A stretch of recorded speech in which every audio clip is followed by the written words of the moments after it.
Welcome back to another episode of TERA CON Prime Time. We are back for Season 3, and we're going to do things a little differently this time around. We're not going to go into a full recap of the episodes. We're actually going to do the review, as we called it. It's a review podcast. So, we're actually going to do that right now, right off the top. My name is Jeremy. And I'm Josh. All right, Joshua. What would you review Season 3, Episode 1 of Final Space? So I feel like it was a pretty good opener. We got a nice recap of what led us back into Final Space, and it's a great kickstart for the rest of the season with straight up action. We got a lot of Titan action scenes. We got the gang running for their lives from zombie Garys. And we got some new characters, too. Well, not necessarily new characters. It's more so just new character. Well, we got the Titan. Who Bola was fighting. But I guess he wasn't really too big. We also got the giant legs guy. Oh, sure. I guess I kind of forgot about him. Our nameless robot. My legs! Where are my legs? I believe that was John DiMaggio, which was good to hear from him again. Yeah, it definitely sounded like him. Oh, it definitely was. Just he has a very distinct voice. Okay, so before I get too much into that, hopefully I'll get back into that. My review is, I'm going to give it a solid, I'm going to say a 7 out of 10. 7 out of 10 cookies. Is that what we're going to do our metric on? 7 out of 10 cookies or something? Yeah, let's do it in cookies. Let's go out of 10. I'm going to have to agree with you on that. Yeah, I think a solid 7 out of 10. I mean, we kind of went away from, in Season 1, we had the actual sort of, in case you missed it, on Final Space. And so Season 3, Episode 1, we got that solid, I don't know, maybe half a minute to a minute of just previously on Final Space. So that was a welcome just sort of callback. And, it's been 2 years since we saw a Final Space episode. So it felt necessary. And it did a good summation of what we missed on Final Space. And then, yeah, like you said, we immediately just get into a bunch of action. And I mean, it's an epic space opera. It's epic in the sense of scale. Maybe I would say like this episode, maybe not epic in the sense of like, yes, it's, the best thing I've ever seen. But in terms of scale and what it sets up and the stakes that it has, it's absolutely an epic, space opera. We have immediately Gary saving Quinn, getting, That whole Invictus chase where they're getting dragged outside of the ship. I know we're just doing the review and not necessarily recap, but we'll get into that too. How the hell are you being dragged outside of a ship and you're doing a light fold? I mean, just to me, that cable should have snapped. Gary and Quinn should have been, left for dead. Right? But I mean, for some space plot armor, as it were, they survived. They killed a Titan, I think. Using what did Cheryl say? It was like small light year. Yeah, it was like a short lightful burst straight through the head or something. But yeah, basically they were a bullet. Yeah. What is your thought on the time skip, though? I mean, it's only a month, but it is a time skip, Episode 1. My question is, how are these guys? I mean, yeah, it makes sense that they've been there for a month, but how are they surviving out there? They have like those little wiggly worms, and they just have like the little outpost or whatever, but how have they survived that long? They were being chased by Invictus, but how are the Gary zombies just finding them now? I guess that's something we'll have to ask Olin and why the time skip was necessary. I mean, like, I would definitely agree, like Bolo tosses them. It's, I don't know if they necessarily quote unquote escape Final Space, or they just, he throws them so fast that they quote unquote light fold into another sector of where they are. Yeah, they're probably still in Final Space, but like, Oh, they definitely are. I meant so it, like, was there like an inner shell of final space that was encompassing Invictus, you know? Oh, is it like a universal lasagna? It just went to another layer. Shut up. Oh my gosh. They crashed their ship. Goodbye, Ava. Sorry, Jane Lynch. We lost Ava, and, Hugh's devastated about that. But what I liked about that scene, and I think I've kind of been telling Olin, as it were, through being in the fandom and stuff like that, I really like technological glitches, AI malfunction, like simulation is unraveling sort of thing. So to me, hearing not only in the previews, but now in the episode, just Ava glitching out and stuttering, like, I don't know why that just really draws me. Just, I guess maybe just because of like sound design or something like that. But I really love hearing that sort of stuff, especially because I mean, I've never really played the game, but there's a game called System Shock where it's, a space base station, as it were, controlled by an AI that's gone rogue, and her whole mannerism of speaking, almost kind of like GLaDOS and Portal. I'll share a voice clip with you of it, but like it's warping in and out of speed and through different pitches, so it almost sounds like a multitude of people talking at once, but in a unified pattern. So I don't know, like just sound design like that, I really love. And even this episode as a whole, like the animation is so improved, the sound design is so improved, voice acting is so improved. Even just this little preview of an episode, really, humor, story, even though we didn't really see much, it all feels refreshed. It feels more focused. It feels like this show is really getting its footing now. Like, season 1 was very serialized. That's why we all fell in love with the show. Season 2 was a bit more episodic. It was getting a little better. The animation improved over season 1. And now we're in, season 3. And the scale, like seeing Titans, actually be massive figures in space, in the background, compared to the humans. And dude, they're tearing planets apart now. It's crazy. Exactly. Like, they're being trapped under boulders and under the crust, and then, they emerge, and, seeing this giant Titan falling from the sky, as it were, and just accepting the fact that you might not make it after this because you're going to be destroyed. Like, not that previous seasons didn't have, actions did not have consequences, but like this is really setting it up for me in the sense of like, there are going to be life and death moments here. No doubts about that. Like, really? Life and death in final space? People come back to life too? What? The other thing I wanted to talk about was... Please say it. Say it. Huh? I'm waiting for you to just mention Quattro. Oh, yeah. Okay, so we were... before we even mention that, because we were just on the same page, but I want you to feel me, baby. Oh my god. So what was up with that scene? I feel like that's a true bond between two bros. It's just like it connects them between rocks, I don't know. They got this bond thing, man. It's a distance clasp, but I wonder if you have to pay extra. They had the clasp of friends. They connected on another level, as it were. And I think what was so funny about that, like, I don't know why Gary's getting shirtless. I guess it just adds to the scene. I think what made it funnier for me was that, Gary is trying to connect with Avocado from across the rocks, as it were.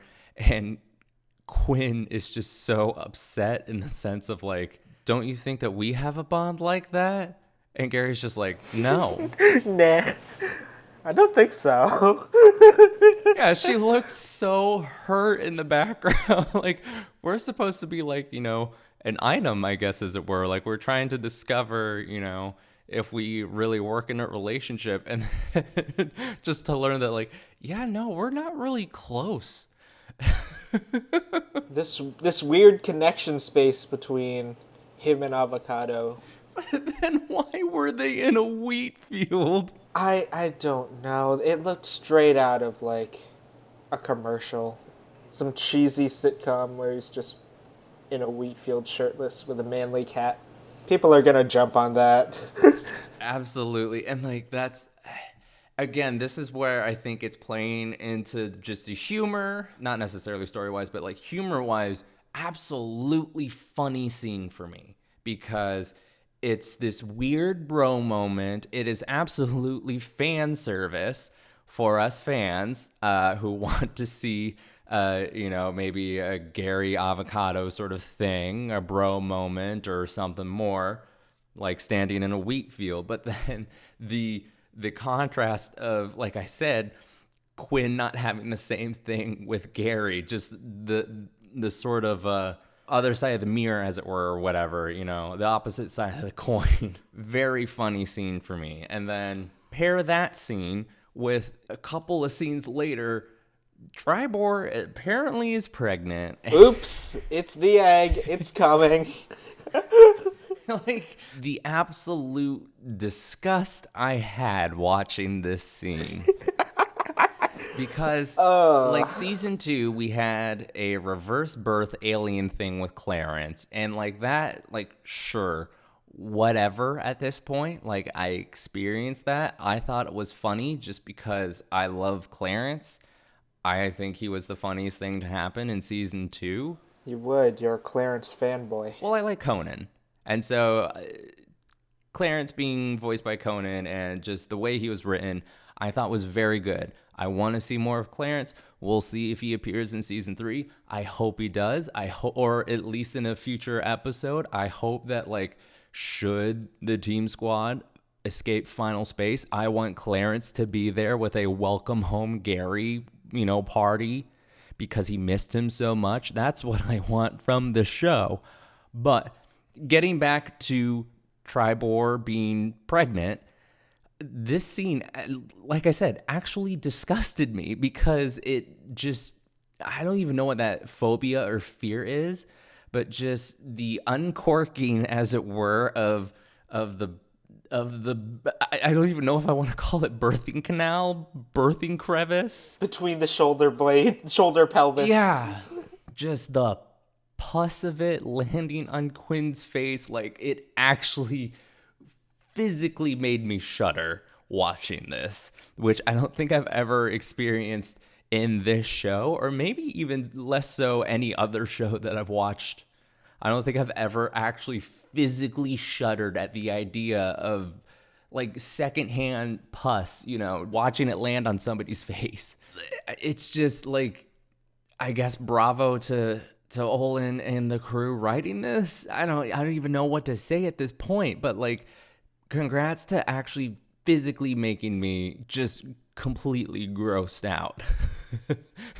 How Olin was basically helping himself give birth. And again, like, that is so funny, the fact that, Gary and Tribor are both voiced by Olin, and having to go through the recording process of being like, hey, Gary, hold my hands. Okay, what am I doing? Stare deeply into my eyes. Just stare deeply into my eyes, Larry. Yeah, just the different names, too. Just not caring for Gary's name. I think the best thing, when we talked to Olin last night, he was just like, I've never vocally given birth. And I die. Oh, man, what a sentence. Vocally given birth. Just imagining him scream into a mic twice. The vocal performances, even just in this one episode, just the little things I've been able to pick up, I am impressed so much with this show right now. Yeah, you can tell they've been learning since season 1 how it's all been kind of plussing the experience up to this. Oh yeah, absolutely. It's like I said, completely been polished. It's been streamlined just the attention to detail now, even with the animation, not so much how smooth it is now, but like there's backlighting with different colors. It's been zazzed up, as Olin put it. Like, this show has gone from, like, I honestly want to go back and watch an episode in season 1, which we'll still need to do for this recap review podcast. Oh, yeah. Imagine all the flat shading and the grain filter on top of it. Yeah, and then like compare it to another episode in season 2, and then what you have here, even in just this first episode, visually gorgeous, just so much to look at. It's so well animated and fluid, and just feels good to watch. Yeah, it's cinematic. It feels like a movie. There's only one voice right now that I'm not entirely on board with right now, and that's Kevin's.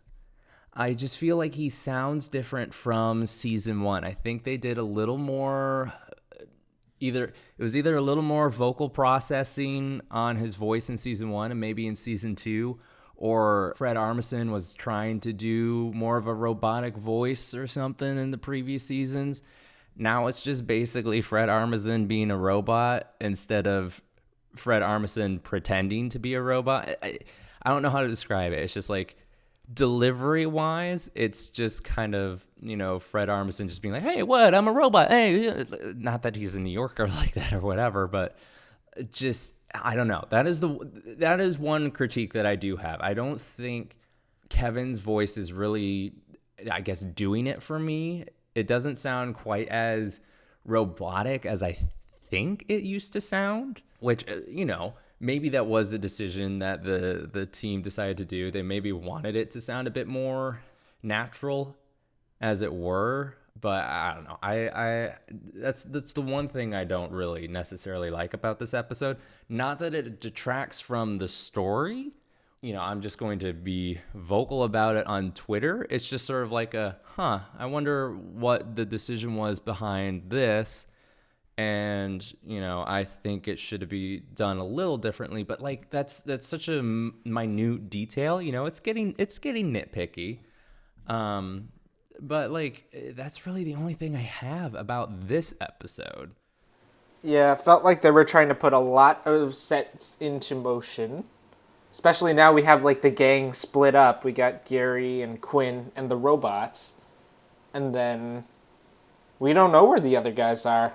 Or if they're still alive. They're probably still alive. That is funny, now that you mention it, how, like, they were together for a brief shining moment, maybe all of 5 minutes, and they immediately got separated. Well, no, they were together for, like, a good chunk of a month. Yeah. I meant 5 minutes in the sense of... on screen. Yeah, length of episode, not necessarily time in Final Space. But yeah, they did get separated, and... I wish Clarence would come into Final Space and save them all and whatever. That true. Hold on. Avocado, Fox, Lil Cato, Ash, and Cheryl, they find I don't think he even introduced his name, but yeah, big robot with no legs guy. With 3 eyes. I guess that's how they introduce the concept of the longer you are in Final Space, the more, I guess, Final Space poisoning you get. And so then with the reveal of Quinn having been in Final Space for a long time, she's starting to get poisoned. And so now that's kind of setting up not necessarily a time bomb. It's leading up to something, definitely, yeah. Yes. It's leading up to a countdown of potentially Quinn's life ending. So something to not necessarily look forward to in future episodes, but something to be aware of. I wonder who voiced Quattro, because I'm still... I want to see who they brought aboard to voice Quattro, because dude's a riot. He's kind of a badass, though. Well, yeah, you get birthed and you immediately get fully clothed with guns and you speak... And armor and... Yeah, speak a romance language, so... Do you know any more romantic languages? Tribor's face when the egg hatches, he's just, aw. That's pride right there. That's father pride right there. Back to the office. Any last thoughts on the episode, Joshua? Overall, I thought it was a pretty good episode. It was a little fast, but since it's considered part of like, since it's serialized, it's definitely going to be part of the entire story, as it were. So I can forgive this one for trying to set up all of the characters where they're going to be. And that cliffhanger with Earth at the end was pretty nice. Because we've been waiting to see what happened to Earth since season 1. My last thoughts. So I'm overall pleased with the episode. Like you said, I think it's going to be good for it to be serialized again, just because that's what I fell in love with season 1. I do get sort of the criticism of it felt fast, but again, like we had that intro sort of in case you missed it previously on Final Space. Previously on Avatar. But I think sometimes the show necessitates going fast, as it were. You need to have those fast moments like this was. All of the episode was very fast. Even having the time skip in there, it was only a month, but having the time skip in there and it just being an overall generally fast episode, we have the reassurances from Olin. It needed to go there so that way he could slow it down in future episodes and explore more of what's going on with the team squad. And I think, that is just something to look forward to, is that what's nice about this show is that, for better or for worse, Olin is very involved with the fandom. He listens to, what we have to say, good and bad, and he wants to tell the story that he wants to tell, but he wants to know, like, did this work? As a fan, did this work? Did you like the more serialized show? Did you like the more episodic show where, we had more side plots and other sort of moments, as it were? So I think Olin has a lot of heart, and it really is showing right now with season 3, just right out the gate, like we've been saying. Just the improvement in the animation quality, the voice acting, the sound design, the visuals, the story. All of it is improved. You can tell this is a labor of love, and I just look forward to what we have in store for future episodes and the rest of the season. Once again, that was an episode of TERA CON Prime Time. We're actually getting into the reviews and not so much the recap like we said. But yes, thank you for listening to TERA CON Prime Time. My name was Jeremy. My name is Josh. And we'll see you next week for episode 2 of season 3, Final Space. I could have worded that a little differently, but see y'all later.